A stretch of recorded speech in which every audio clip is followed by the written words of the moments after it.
What's going on, guys? Coach Gaglione here. This is another edition of the Powerlifting for the People podcast. I'm your host. We have Landry on the line today. How you doing? Doing well. How about yourself?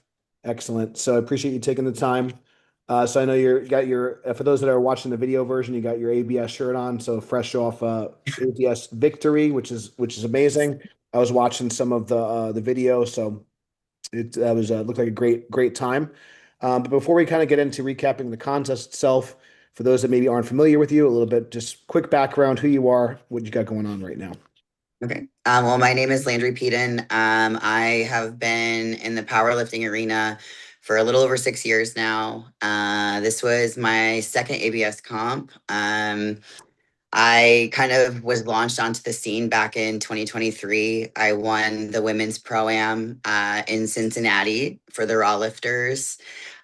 So that was like a really amazing experience to have Laura Phelps put the championship belt on me. And since then, I've been rocking around the pro circuit. I've competed multiple times overseas. I've competed in Germany, Dublin, Scotland, Poland, and several. I just got done, like you said, with the pro meet out in San Diego by ABS. Phenomenal experiences, and I'm also a strength and nutrition coach, primarily working with women. I'm 40, so I'm on the older end. So I work mainly with middle-aged and older women, helping them get strong, confident, and feel good. So, Yeah, I feel like 40 is the new 30 though, or something like that. oh So yeah, it's all I've good. never felt stronger, honestly. It is pretty amazing to see some of the the masters. I always kind of like thought like in my time powerlifting, like I feel like master should be like 50 plus, or maybe it's kind of like 40. You still could do like some pretty amazing things. And now that I'm 38 now. My wife Okay, my wife's in her early 40s, so I'm like I don't want to think that we're like old yet. It's but no, you're but not that, old. that's a side note. And then another kind of quick things, you mentioned Laura Phelps. So for those that don't know, um, one of the most decorated, equipped lifters of all time, regardless of gender. Just a little quick like aside. So I've known Laura for like a long time. I haven't been like in touch with her. I'm in touch with a lot of some of the West Side guys and gals still, but yeah, I got a chance to spot and load for Laura. Our team did the West Side Pro Invitational. So one of the most impressive things that I've ever seen. Laura's lifting is amazing, but she wanted to like hit another like world record. She was most competitive in like the 165, 181s. Yep. I'd say 165 was her best. I think she went down to 148 at one point. And I remember Mhm. she was chugging water to make the 198s. And then she benched like 540. Yeah. It was like, so I was like one of the spotters. So anyways, there's like a picture of it, and I'm like kind of like on the side. So I remember like visiting her at the time it was the sweatshop. And Yep. anyway, it's just kind of cool to kind of see people like that still involved. And like I said, that's definitely in terms of like women's lifting, that pro-am, so that's something we can kind of maybe talk about too, like your experience with that. Like that's one of definitely kind of a big step for like, just women's powerlifting in general. Obviously, she came from that equipped era, and then like you said, kind of raw. So we can maybe kind of jump into that. I don't know if that was maybe one of your first bigger competitions, but what was that experience like? And then we can kind of get into more like kind of current, because I think that some people may not be aware of that meets history and kind of its significance. But tell me about like your experience at the pro-am. So that was like my first like really big meet aside from like USPA nationals. Um, but it was such a special experience because I did the pro am in 2022 when because I actually started training at the sweatshop with Shane Sweat during that time, and I was just like a nobody, like new to the sport. And in 2022, like my meet was terrible at the pro am, but I remember showing up and seeing all these like legends in the sport, all these women. And I'm like standing in the line for weigh-ins, and I'm like so tiny compared to these girls. And I'm like, oh my God, I'm gonna die. So then it was like awesome because then I took that next year to really prepare myself because that was my first pro meet. I'm like, I gotta get it together. So 2023, I came out guns blazing, and it was just amazing to be lifting beside like Amber Hansen and like all of these just like great people, and having Amy pulling the hooks on the monolift You got all these like old school West Siders there. Like you're looking around the room and it's like, oh my gosh, there's Dave Tate. There's like all these people. I'm like, oh my God. But like all the women were so encouraging, so much fun. I was competing with Ellen Stein. She's one of my great friends. I mean, she's the goat. Like she's in her 70s, and this woman. So I took first, and I finished like since most meets are going by dots now. I finished with a 585 dots that day, and then Ellen Stein at like 70 years old finished in second to these women that are like heavy hitters, and I'm like this. It was just so inspiring to see all these women come out, and everybody's just so supportive. I would say, and I'm really sad because this year Lauren announced that this is the last year that they're doing the women's Yeah. pro-am. And I was Yeah. like, Yeah. no. Well, maybe someone else, she passes the torch to someone and someone else, obviously maybe it will be called something different, but I did see that and I was kind of like, but like anything else, we were kind of talking a little bit off air, like sometimes these, meets have to, there's a life cycle to these things. And Yeah. just as a quick aside too, it's funny, you kind of mentioned Ellen Stein. So the first time, I kind of come from competing equipped was primarily what I did, and that's kind of how I kind of grew up. That was kind of I enjoyed it. I don't want to like call a spade a spade. I think that's just how we competed then. But the first time I was going for like an 800-pound squat, Ellen, this was like maybe 2013 or something. And it was at a local meet in Long Island, and this little 132-pound lady comes up and she's like introduces herself, and I'm trying to get like my head. I'm like, Ellen, can we talk later? She's just like talking about stuff. But she ended up out totaling one of the guys on our team who was a good, like he was like a top ranked 132 lifter, and she like out totaled him. It was and this is like over 10 years, yeah, like 12 years ago at this point. But yeah, she is Oh if my God. you guys don't know Ellen Stein, she's definitely someone to look up and very inspired, Yes. regardless of age. But then you kind of see like, and Mhm. you're just like you kind of scratch your head, and it's definitely very inspiring to see Oh ladies gosh. like that, and then like what they could do. So yeah, so Like she's still competitive in the open in her 70s. it's like it's really honestly like mind blowing, but yeah, I think that like seeing someone like that, it is really inspiring and kind of like, okay, like if she can kind of do this, I think I could get off the couch and get to the gym and like do something. So yeah, Exactly. that's definitely impressive. So it sounded like at that point that was like a really special experience for you, and then like obviously I know we kind of mentioned, you're an athlete, you kind of coach others. So when did you start to like try to, I guess, be a little bit more in tune with, okay, this is the type of programming that kind of works for me. This is kind of, so obviously kind of like maybe not having your best performance and then kind of coming back and then having a good kind of, what were some of the things that you kind of changed from a training standpoint to help kind of prep for like, I guess, a better performance in your eyes? So especially back then, so from 2022 to 2023, the big thing was training intensity. I had just started under Shane Sweat, and he definitely is like conjugate, like that was like the way. And he taught me a lot because I was in your typical kind of like SBD before that, not necessarily like SBD every day, but like we would just squat, bench, deadlift, and a handful of accessories and move on. And there wasn't the intensity of the accessories, right?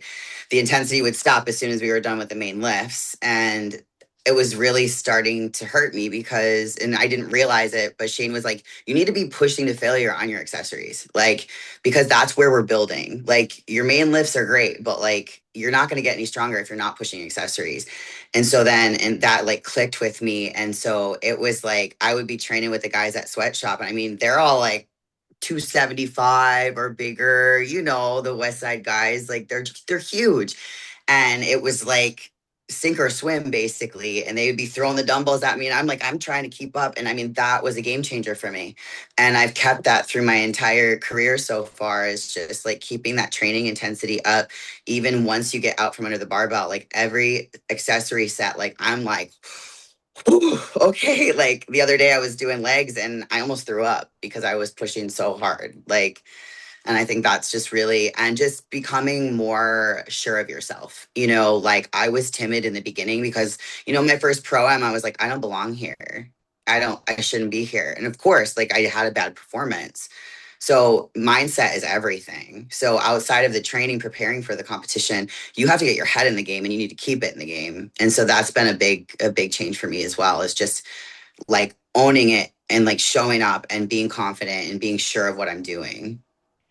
Yeah, I think one thing that I think that was very helpful for me kind of coming up in that time and learning under Louis and a lot of like kind of the people that were part of that kind of West Side crew, um, because there was a little bit more kind of emphasis on like kind of some variation, and also like you said, like a lot of the, whether it be special exercises or just kind of isolation movements, there was just a lot more kind of general training. And again, what I've kind of seen since like kind of you know, I started competing in 2006, started kind of working with like kind of more athletes, and then eventually the athletes kind of switched over to powerlifting. When you kind of only are kind of doing like specific straight bar, squat, bench, deadlift, uh, Mhm.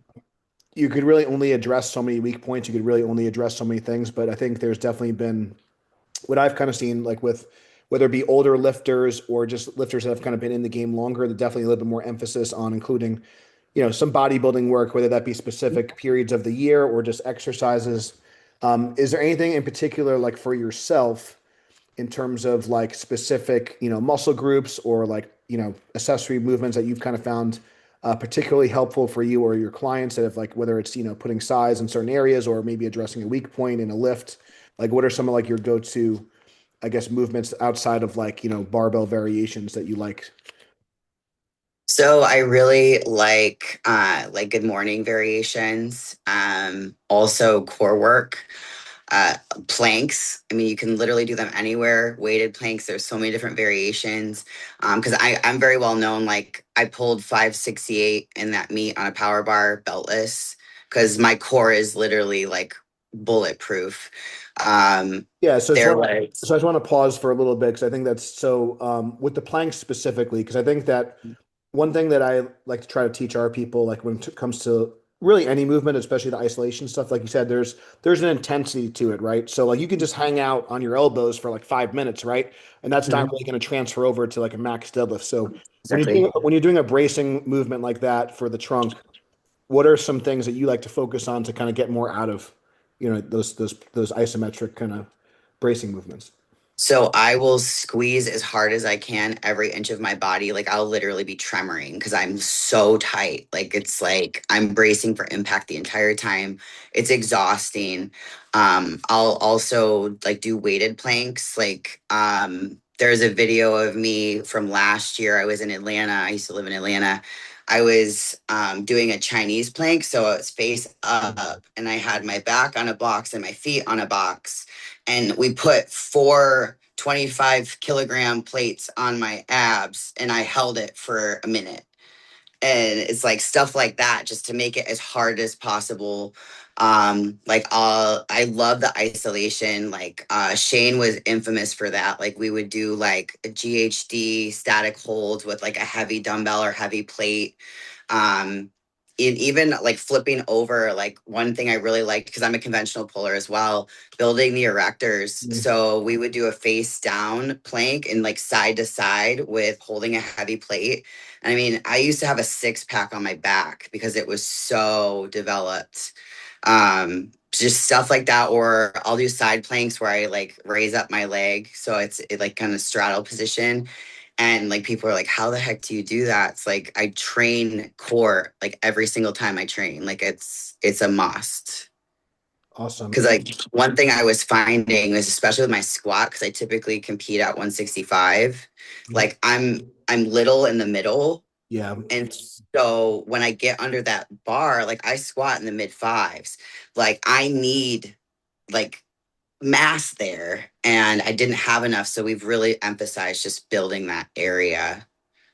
No, it's funny you say that because I was even something, like, man, most people kind of know me for, working with, Larry Wheels, Larry Williams, and even at like when he was competing in the 308s, he was kind of like in like the low to mid 280s, even, he was a lighter 308 lifter.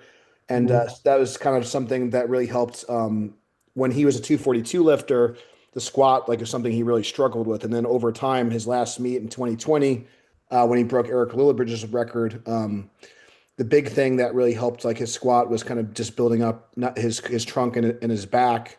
And he Mhm. went from like kind of struggling in like the low 700s when I first met him at like 19, and he ended up with 870 in sleeves, which is still would be very competitive now. Mm-hmm. So yeah, I think that's a really good point. Like I said, you're going to be able to maximize what you can get out of your legs if your trunk is more stable. So Yes. it's definitely something you don't want to like overlook. So outside of that stuff, any other things in terms of whether it's other like stuff for your limbs, whether it be your arms or legs, any other kind of machines or cable work that you like that you found really beneficial for yourself. So I've really been enjoying, so at my gym, I know it's probably not common in a lot of gyms, but we have a single leg press that really kind of gives you the same stimulus as if you're pushing through the floor on a deadlift. And I've really, really loved using that. I use that with my clients as well, especially clients that like should not be under a barbell because most of them, Right. like if you're doing personal training, most of them aren't ready for a barbell unless they're specifically a power lifter. And so I really like that machine because you can really load it up and make it extremely difficult. I love me some belt squat work. There's so much you can do there too, besides just squatting on it. Like I'll do like pull throughs, Yeah. RDLs, all sorts of different Yeah. variations. So question for you, like in term, and obviously I know there's cases for both, but like in terms of maybe on average, when you do a belt squat, are you kind of doing it more for more of a quad focused squat when you do it? Are you doing like, or do you do some combination? Just kind of curious, like how you like to execute it for like if you were trying, let's say like you were just kind of using that to build up your competition squat. Mhm. What kind of squats, I guess, style are you kind of using on that machine? So I'll use just kind of a regular, like I'll load up the carriage with straight weight, but I'll also put a band on there and I'll do regular squats. But I also so I work with Trevor Jaffe now, and we've been doing belt squat marches, like heavy belt squat marches, which is really beneficial. And I'll play around with my foot position as I'm marching. So I might start narrow and then kind of work my way out and then come back in, or like high knees, because that's going to really help with like the core with bracing. And then you start to feel the weak points in your legs and your glutes, because like at first you're like, oh, this isn't so bad, and then you're like, oh my god, this is terrible. Like, but No, that's yeah, so great. I usually will do that. Or like I used to do box squats, back when I used to work with Shane. Like we would set a box up on the back of the belt squat and I would do like wide, like ultra wide box squats Yeah. and things. Yeah. So I think it's good to like just understand also because that's something I think sometimes can get lost when you're programming for someone or coaching someone, especially if it's remote. Because like there's so many ways you could like do a belt squat. There's so many ways, are you doing it for your hips? Are you doing it for your quads? Are you going to use your competition stance? So like and a lot of times, like for me, like I'm stronger in like flat shoes and I squat equipped. So a lot of times, like especially if it's an off season, I would kind of do more of like a narrow high bar upright because that's kind of like it's just and then if I'm getting closer to a meet, I might do more of like, similar stance, similar, mechanics and stuff, depending on. So I think it's just kind of good for people to understand there's a lot of ways you could use these tools depending on like what the goal is and kind of understand Yes. you're not just kind of haphazardly like, doing tricep push downs and just like you said, there's intention and intensity Hmm. behind the accessories you're doing. So I do want to be mindful of time. So I do Hmm. want to kind of jump forward to your ABS performance. I do know I did a little research and did see it. And I think you might have mentioned on I know like last competition you did not hit a successful squat, and then this year you had a very good performance. So and I know that there was probably some hiccups and stuff. It wasn't like a 9 for 9 day, Yeah.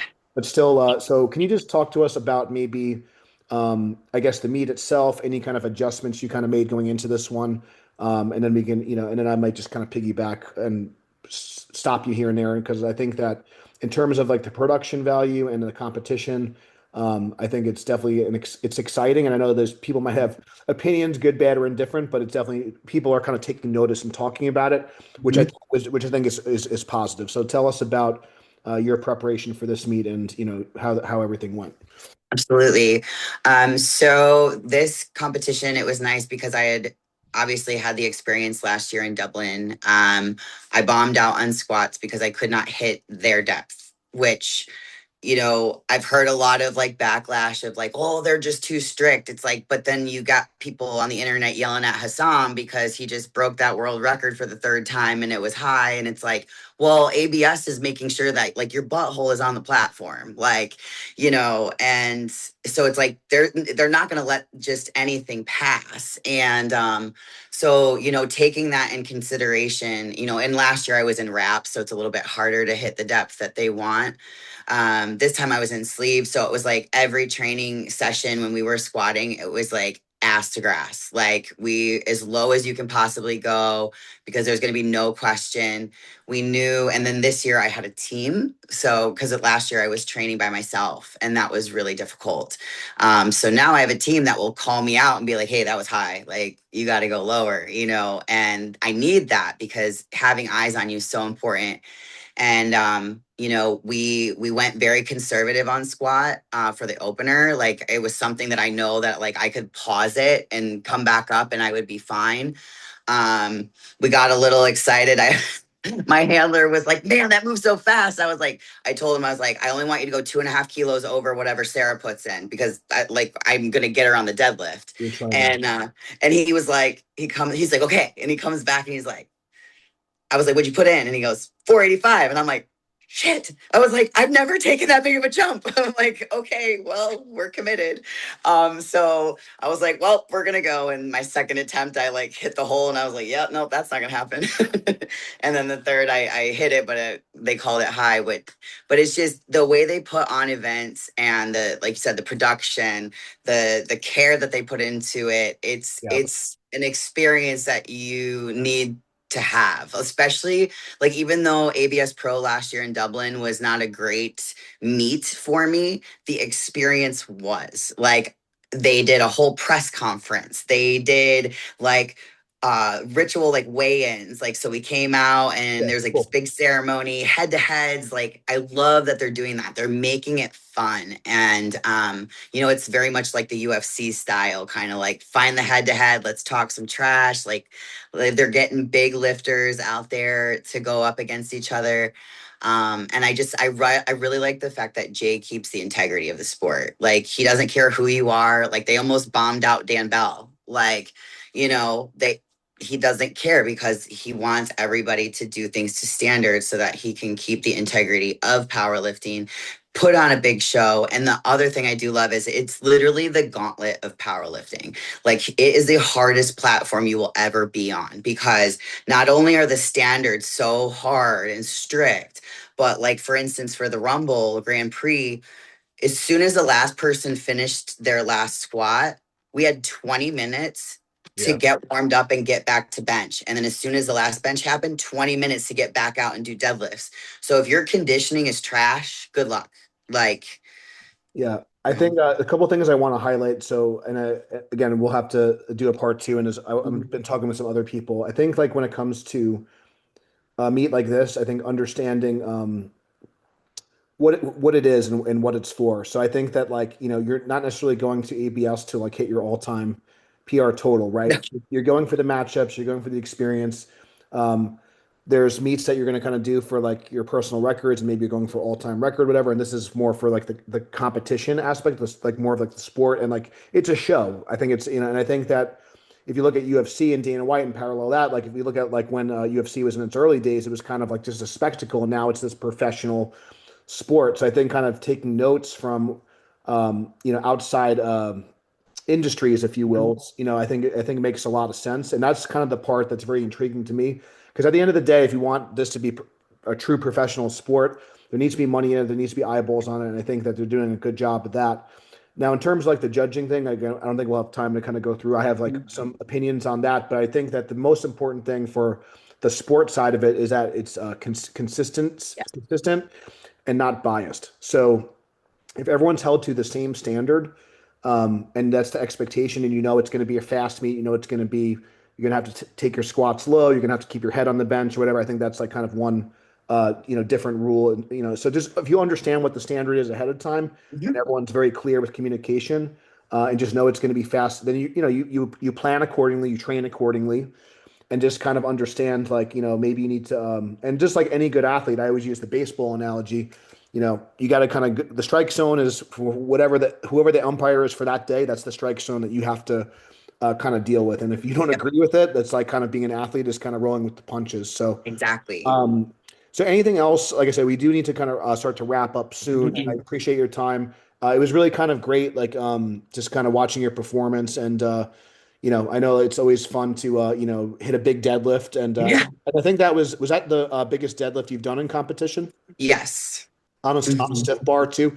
So Yeah. that's kind of like another thing which I think is cool. So recently, as I've gotten older and stuff, this is like a side tangent, but Uh-huh. I've kind of slowed down a little bit on my powerlifting competing, and I've been kind of doing a little bit more strict curl competitions.